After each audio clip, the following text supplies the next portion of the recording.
Hi everyone, I thought I'd just do another video, this time not too chirpy of a subject but talking about my father, because it's been coming up to 4 years since I've lost my father. Just basically a little backstory really, so obviously I had a normal life. I've been fortunate enough to have him there for 44 years of my life, which I know that there's lots of people that don't even have that privilege in life. They may never even know who the fathers are, or they may have a bad relationship with the father, or they may have a poisonous mother that doesn't let them interact with the father. So I know there's all sorts of situations in life, and we all get a different deal out of life, and it is hard. It can affect you for the rest of your life, but no matter what your deal is, you always have to try and make the most out of it, that's for sure. With regards to my father though, he was a guy that basically, like I said, part of my life for 44 years. His main passion was his gardening. He loved his garden. It was kind of crazy for me because I grew up in a garden that was like a show garden that I could never play in, and you'd always get like a lot of jealous neighbours kind of saying, "Oh, go and play in your own garden," which as a kid, it used to get to you a bit, and you didn't fully kind of realise what was behind that, but obviously as an adult you do. But yeah, he loved his gardening. I'll see if I can add a couple of pictures to the video to just show you basically what I'm talking about with regards to that. He entered gardening competitions and that, and won, but then he kind of packed it in after that, because he did gardening as a job, and some people thought it was kind of like, oh well, it's kind of like cheating or something like that. So he only really won it once and then didn't bother again because of that. His other passion was running. He'd go running over the hills lots, sometimes big groups of guys running for like 10, 15, 20-mile runs.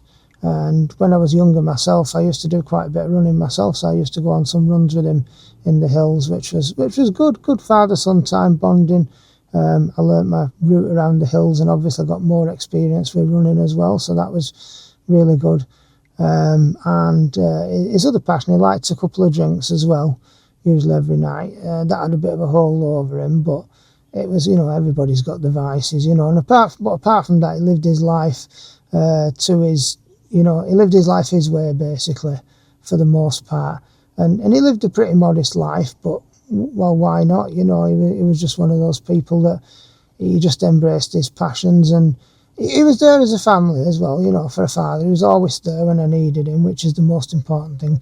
And I know that with everybody, we all have a different deal in life. There can be some people that'll never know who the fathers are, or they might have a father that's a deadbeat father, a waste of time.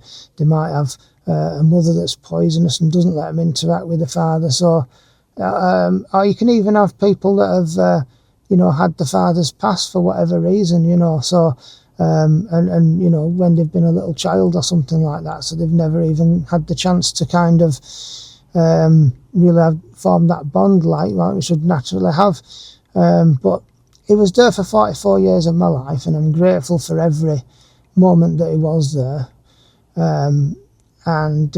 Towards the end, what happened, it was, I don't even have to say a lot, but it was basically the back end of 2020, around about the end of October 2020, where basically there was this thing going around, this coof, we'll call it.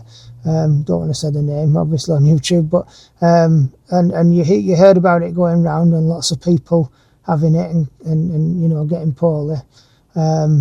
And I was, at the time, because I was working from home, because I used to be working in an office, but then it changed to total remote home working from then. So I was able to be looking after my parents and safeguarding them as much as I could. But ultimately, we ended up getting it and getting poorly. It seemed to be my mother first, so I suspect she went and got a haircut, so I suspect it was something to do with that. But you can't, like most things, you can't be 100% sure, because my mother was the first one to get poorly, and then myself and my father. I was at the point where I thought it could have got me, basically, and that was the point when I started getting better. But I was really bad. It was one of the worst things I've ever had and encountered. Since then, I have had it twice after that, each experience wasn't quite as bad as the first one. So I don't know the whys. Maybe it was different variants or something. But yeah, I mean, and with regards to my father, he got it, and he was very quiet and wanting us to leave him alone, like, oh, don't bother me and things like that. And it was only a bit later on that we realised it was actually worse than we thought he was. At which point we were struggling to deal with him, because obviously we're recovering ourselves as well, and we had to isolate, which was very, very tricky. So we was doing the best we could, but eventually he just got to the point where he was unable to stand up, and we had to call for an ambulance to come and get him. So they come and got him and took him to hospital, and they did whatever they did, and then after that, he was basically, he came back. It's as if they did something, and then he came back home, and he seemed absolutely fine for a short while, till mid-morning really after that. And then he basically relapsed the same way he was, where he was basically just able to like lie down and struggling, not able to stand up. So we had to call an ambulance again, and they came out to get him. On that occasion, it took 4 paramedics to actually move him to get him, into the ambulance and back into hospital. At which point, basically, we was told how poorly he was, and that they wanted him to come home, but we knew that if he was brought home, we wouldn't have, myself and my mother wouldn't have been able to look after him sufficiently, because we were struggling even with ourselves still. We was that poorly.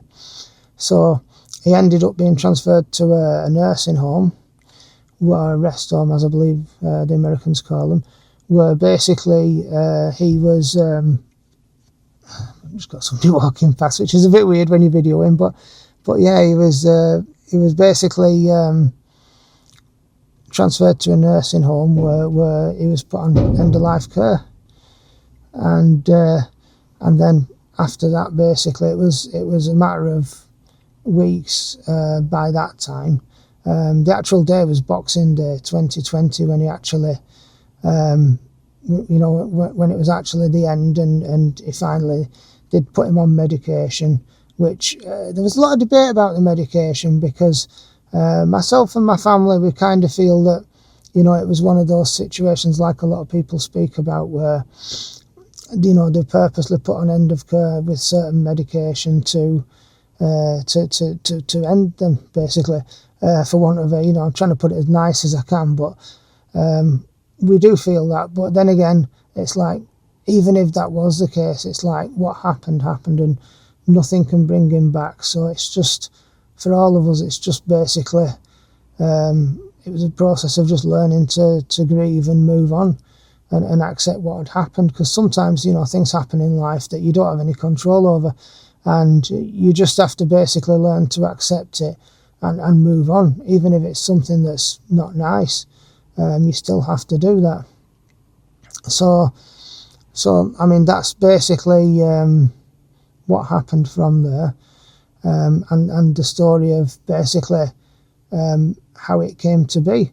Doing this video really because I'm kind of reflecting on it a little bit at the moment, because it's coming up to Christmas, and it's coming up to Boxing Day again. So it just kind of brings it back a little bit, fresh into your memory, thinking about everything that happened at that time. So yeah, anyway, if you've got any comments about this, please comment below, let me know. Glad to hear of anybody else's experiences you may have had as well, and what you think of mine with regards to what happened. If you do have any questions or anything about it, put them below and I'll answer. I may even do a follow-up video with regards to this. But yeah, I mean, that's the basic thing of what happened. If you do like this video, or any of my videos, please, you can like the videos at least. You can subscribe if you want to, because there will be more videos coming. I'm trying to be as consistent as I can with that. But yeah, apart from that, thanks for watching.